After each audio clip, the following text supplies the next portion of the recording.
विजेंद्र श्रीवास, कांग्रेस अदल विभाणी, जिलाध्यक्ष। आज शहीद मदनलाल धिंगड़ा जी का शहीदी दिवस है। इस रूप में हम सारे साथी इकट्ठे हुए हैं दूसरा देने के लिए।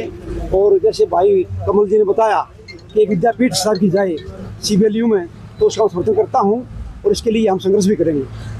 और सब साथियों से निवेदन है कि ज़्यादा संख्या में पूछा करें और उसके लिए संघर्ष करें। इनकी वजह से ही हम खुली आवाज़ सांस दे रहे हैं। इन शहीद योद्धाओं की तरफ हम शहीदों की वजह से ही आज हम आराम से ज़िंदगी बिता रहे हैं। मैं स्वतंत्रता सेनानी परिवार से हूँ। मेरे नाना जी देकी राम जी के शिष्य थे।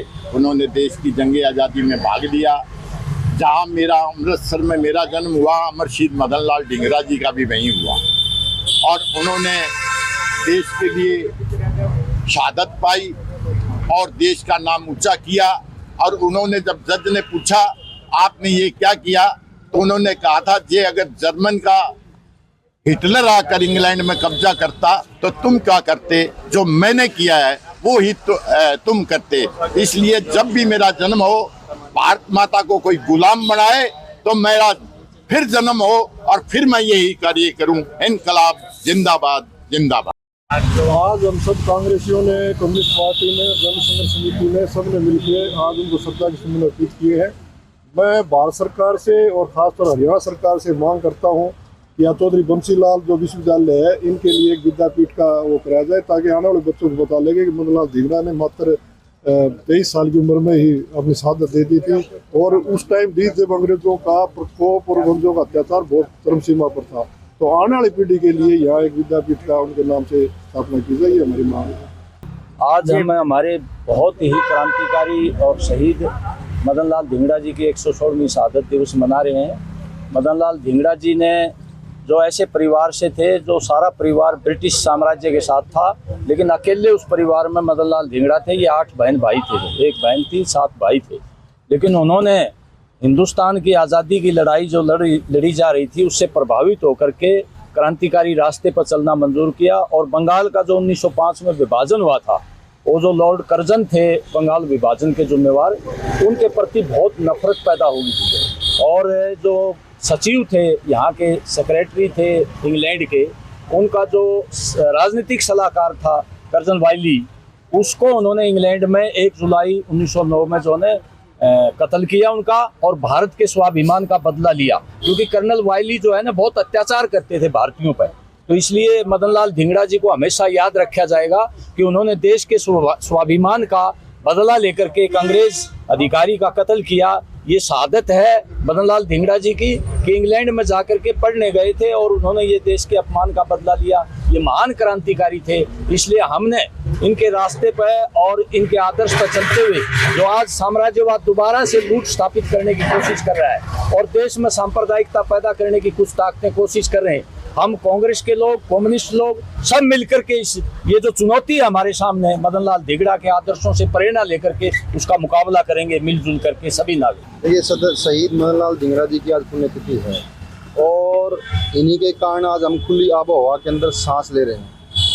समय समय पर समाज के लोग इनको याद करते हैं, बड़ी अच्छी बात है।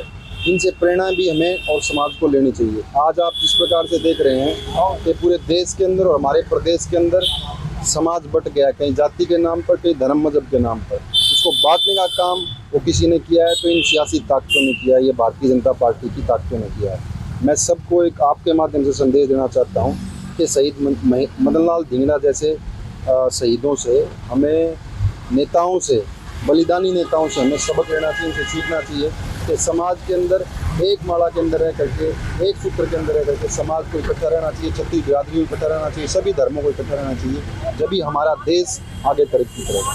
मैं बात करें तो आज 3 बजे इलेक्शन कमीशन वोट चोरी मामले को लेकर मीटिंग करने जा रहा है। कल आपने देखा ना कि किस प्रकार से इलेक्शन कमीशन ने कह दिया कि पहले राजनीतिक संगठनों को, राजनीतिक पार्टियों को हमें बताना चाहिए था, ये हम उसका समाधान ढूंढते हैं। तो इसका मतलब 100% चुनाव आयोग के अंदर कोई ना कोई खोट है, कोई ना कोई नहीं, 100% खोट है। राहुल जी ये मुद्दा पूरे देश के अंदर सड़कों पर लेकर के जा रहे हैं। आज राहुल जी बिहार जा रहे हैं, आगामी 15 दिनों के अंदर राहुल जी का इसी संबंधित पैदल मार्च रहेगा।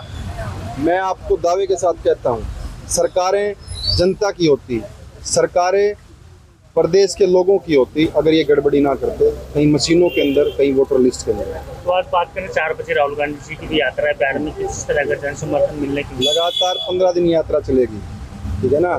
जन समर्थन मैं आपके पास वीडियो भेजूंगा। पहले भी राहुल जी इसी मुद्दे को लेकर के पटना के अंदर गए थे और आपने देखा था कि आम आदमी उनके साथ कंधे से कंधा मिला करके लगातार लड़ाई लड़ने का काम कर रहा था। और जिस प्रकार से उन्होंने जब से मुद्दा उठाया है, प्रेस के सामने सभी प्रूफ लेकर के आए हैं, तो पूरे देश की जनता समझ चुकी है कि चौकीदारी चोर है और अब की बार वो वोटों का चोर है। आज भारत के वीर सपूत मदन लाल धिंगड़ा, शहीद मदन लाल धिंगड़ा जी के आज शहीदी दिवस पर सभी कांग्रेस के कार्यकर्ता और भी सामाजिक संगठन, कामरेड जी, सभी ने अपने पुष्प अर्पित करे हैं। और इन शहीदों की बदौलत आज हम इस खुली हवा में सांस ले रहे हैं। हमारे खून का एक एक कतरा भी अगर हम इनको दे दें, वो भी इनकी शहादत के लिए कम है। हम इनको नमन करते हैं और ये आह्वान करते हैं कि इनके दिखाए रास्ते पर देश का एक एक नागरिक अगर चलेगा तो भारतवर्ष की शान हमेशा ऊंची रहेगी।